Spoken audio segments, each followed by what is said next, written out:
We know that Space Marines are displayed as the pinnacle of Imperial soldiery, the best of the best. They are humanity's angels of death and the vengeance of the Emperor of Mankind made manifest.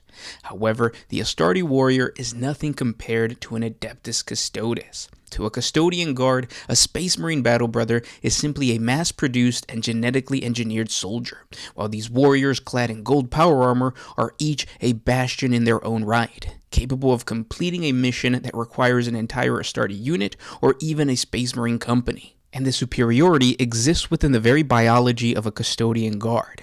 Their function and capacity is hardwired during their creation, a process more akin to the development of a Primarch rather than a Space Marine. And that's what we're going to talk about today in another episode of 40 Facts About the 40K Universe. If you're new to the channel, allow me to introduce myself. I am your host, Gersh1, your guide through the grimdark universe of Warhammer 40,000. If you guys have suggestions or questions about the lore, please let me know in the comments section below, and I'll try to create a video for you guys, or at least create some type of short. And if you enjoy our content, don't forget to subscribe to the channel, hit the like button, and share with your friends. But with that said, let's get into 40 facts and lore on the creation of an Adeptus Custodes. The Emperor of Mankind perfected the process of creating his Custodian Guard before he solidified the creation of the Space Marines. And while the two warriors were created to perform very similar functions in his Imperium, their recruitment and training shared many similarities. Both are physically transformed well beyond natural human limits in terms of strength, endurance, and fortitude, and fitted for inhuman environmental adaptation and resilience, though in this the Adeptus Custodes are the remarkably superior of the two in might, if not in adaptability. Both are subject to extensive psychological and cognitive conditioning to render most of their baser drives inert, and their beings rechanneled towards aggression, goal acquisition, and the fulfillment of duty. As a further safeguard against distraction and as biological control, both are of course incapable of procreation.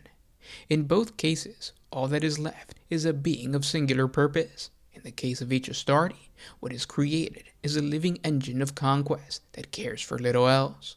And in the Custodian Guard, each is created protector of unrelenting diligence and savage capability, a watchman whose vigilance will never tire. What also truly differs between the two warriors is not just their functional purpose, but the extent of their augmentation and the means by which it is accomplished. While the process through which the Adeptus Astartes are fabricated from a human being is well documented in its outline, though its details are of course rightly held secret by those parties involved in the process on a chapter-to-chapter basis, genuine facts about the manner in which the Custodian Guard are created are very few, even within the hands of the Imperium's hierarchy. This is because, as with all else about the Custodian Guard, it is a matter for the Imperial household alone, and that authority is one that none can change or question. What is known, however, marks them as different. Firstly, there is the matter of the age of the candidacy. For a child to become one of the Adeptus Custodes, it is known that they must begin the process in their late infancy, and certainly before adolescence has taken hold of their physical structure. This stands in stark contrast to the Space Marines, whose implantation with the gene seed is only possible after adolescence and best served before full physical maturity. This may link to a second of the few known facts about the creation of the Adeptus Custodes, that the genecraft and the alchemistry that transforms them is as absolute as it is subtle, and worked upon the smallest conceivable microscopic level of their genome and cellular structure. It is a process that effects such change on the mortal human form that when complete, unless they suffer such massive bodily harm as to forcibly end their lives, they are effectively immortal, without perceivable aging taking place after full maturity.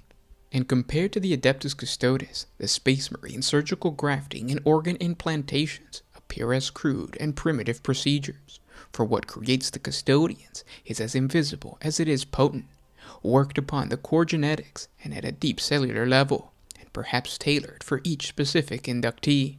There are those who insist that so invisible yet so powerful this process is, that it crosses over into a metaphysical realm of biomancy and psychic manipulation on a level unguessed at.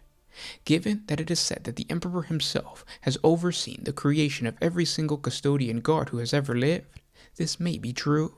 It is a widely held belief that in each Adeptus Custodes runs the blood of the Emperor himself. In their eyes, the Custodian Guard is to the Emperor what the Space Marines are to the Primarchs. This has been questioned by many Imperial savants, claiming that the true genetic material was developed before the Unification Wars, and proof of its origin was destroyed long ago. Regardless of the speculation, the legal custodes are unmatched. The peerless warriors who then result from this archaic process are a rare breed indeed, and not to be squandered recklessly on the battlefield. They were created with a single purpose in mind, to be the Emperor's own elite guard. They were a force created both to defend the Emperor from physical harm wherever the Great Crusade might take him, to stand watch over his private domains and most guarded secrets, and to serve as the direct agents of his will, as his personal emissaries, be that will be to protect, to venture, to claim, to keep secret, or to execute without remorse. And that's the lore on the creation of the Custodian Guard and the difference between the Custodian Guard and the Space Marine. This was a question that was brought up in one of the shorts, so we answered it there as well. If you guys want more Adeptus Custodes lore, please check out the playlist at the end of this video that is chock full of all of the 40 facts videos that we've created on the Custodian Guard. And if you guys have a question about them that we haven't answered, please ask in the comment section below. I'll try to answer it either there, create a video for you, or create a short. Again, I hope you guys enjoyed, and we'll talk tomorrow. This was Gersh1 with One Mind Syndicate signing out. Oh,